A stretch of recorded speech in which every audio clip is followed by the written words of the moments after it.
திருச்சியிலிருந்து நமது செய்தியாளர் லெனின் இணைந்திருக்கிறார். அவரிடம் கேட்கலாம். லெனின், தற்போதைக்கு திருச்சியில வெயில் நிலவரம் என்பது எப்படி இருக்கு? கடுமையான வெயில், அனல் காற்றால அங்க இருக்கிற மக்கள் என்னென்ன பாதிப்புகளுக்கு உள்ளாகி இருக்காங்க? தம்பி, அதாவது திருச்சியை பொறுத்தவரை கடுமையான வெயிலுடைய தாக்கம் என்பது இருக்கு. குறிப்பாக சட்டமன்ற தேர்தலை ஒட்டி அதற்கு முன்பும் பின்பும் தொடர்ச்சியாக மாலை நேரங்களில் மழை பொழிவு என்பது இருந்துச்சு. அது சற்று ஒரு குளுமையான சூழ்நிலையை திருச்சியில் உருவாக்குனுச்சு.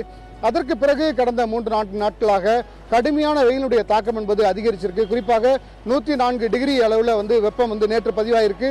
இன்று அதை காட்டிலும் 1 டிகிரி அதிகரிக்கும் என்று எதிர்பார்க்கப்படுகிறது. குறிப்பாக குடிநீர் தேவைக்காக மேட்டூர் அணையிலிருந்து திறக்கப்பட்ட 500 கனஅடி தண்ணீர் அழில் ஒரு சொட்டு கூட தண்ணீர் திருச்சிக்கு சேரல. நேற்று முன்தினம் இதற்காக அந்த தண்ணீருடைய அளவு என்பது அதிகரிக்கப்பட்டது. நேற்று முன்தினம் முதல் 1000 கனஅடி தண்ணீரானது திறக்கப்பட்டிருக்கு குடிநீர் தேவைக்காக. அந்த தண்ணீரும் திருச்சிக்கு சேரல. அந்த அளவிற்கு இந்த காவிரி படுகையினுடைய அந்த பாதைகள் முழுவதும் நிலத்தடி நீர்மட்டமானது அகல பாதாளத்திற்கு போயிருக்கு.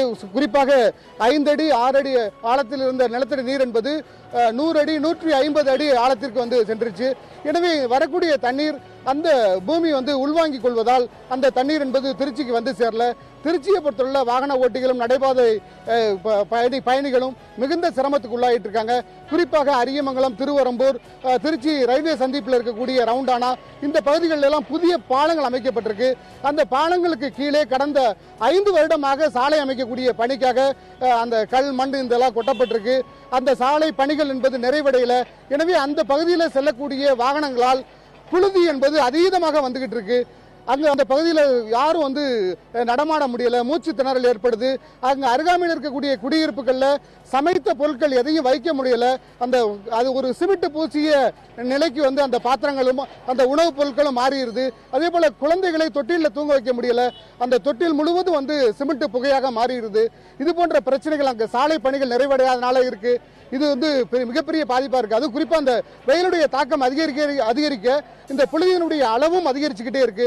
இன்னும் இந்த பகுதி மக்கள் என்ன மாதிரியான சிரமங்களை சந்திக்கிறாங்க என்பது குறித்து இங்க தாமஸ் நம்மோடு இருக்கார். நம்ம அவர்கிட்ட கேட்கலாம்.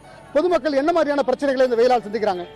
பொதுமக்களுக்கு பார்த்தீங்கன்னா இப்போ திருச்சி ஒரு தமிழகத்தோட மையப்பகுதியாக இருக்குது. இங்கே இருக்கக்கூடிய மக்கள் மட்டும் இல்லை, வெளி மாவட்டத்தை சார்ந்த மக்களும் பார்த்தீங்கன்னா இங்கே அதிக அளவு பேருந்துகளும் ரயிலையும் வந்துட்டு போகிறாங்க. இப்போ முக்கியமான பிரச்சனை என்னன்னா இந்த வெயில். இயற்கையாகவே திருச்சி கந்தக பூமியாக இருக்கக்கூடிய பகுதியில் குறைந்தபட்ச வெப்பம் பதிவானாலே இங்கே இருக்கக்கூடிய வெயிலின் தாக்கம் அதிகமாக இருக்கும். ஆனால் கடந்த சில நாட்களாக 40 டிகிரிக்கு மேல் வெயில் வர்றதுனால இங்கே குழந்தைகள்ல இருந்து பெரியவர்கள்ல இருந்து முதியோர் வரைக்கும் நிறைய பேர் பார்த்தீங்கன்னா சாலைகளில் நடமாட முடியல. அவர்களுடைய தேவைக்காகவும் எதுவும் போய் வெளியே செய்யக்கூடிய ஒரு நிலை இல்லை.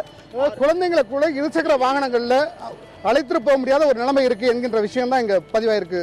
தம்பி தமிழரசன்.